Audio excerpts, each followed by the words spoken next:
It was only upon leaving the Central Intelligence Agency, CIA, in 2010 and entering the private security industry that I learned there was a specific field called social engineering, also referred to as human hacking. Popular literature described it as a process by which someone manipulates humans in order to breach security, whether it be the security of the organization or the individual's personal security, and it generally carried a very negative connotation.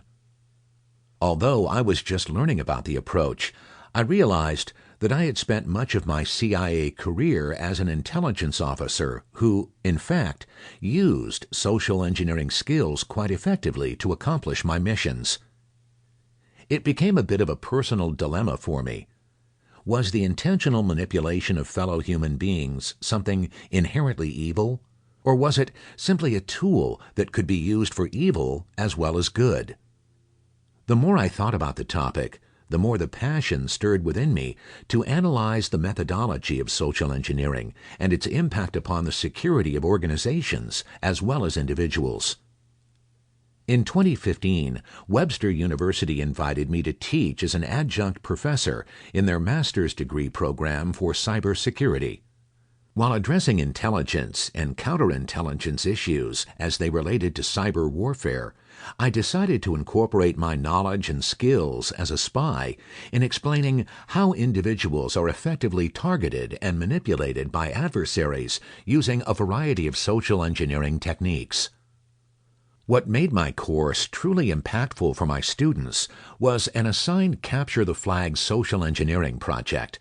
Modeled somewhat after the annual Social Engineering Capture the Flag competition held during computer security conferences in Las Vegas, I assigned each of my students a U.S. corporate entity as their social engineering target. The purpose of the exercise was to collect as many flags as possible and develop a proposal for breaching the target entity's security. The flags were specific pieces of information that addressed potential exploitable vulnerabilities in a target security system.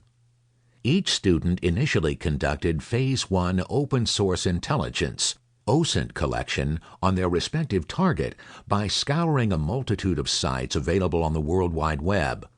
Once they demonstrated proficiency in OSINT collection and exhausted most of the available resources, I allowed them to move on to Phase 2.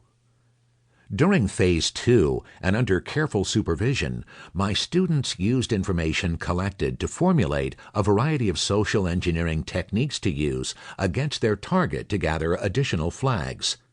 They concluded the project by detailing their Phase 1 and 2 processes, what information they were able to obtain, and possible recommendations for how they would pursue breaching the company's security.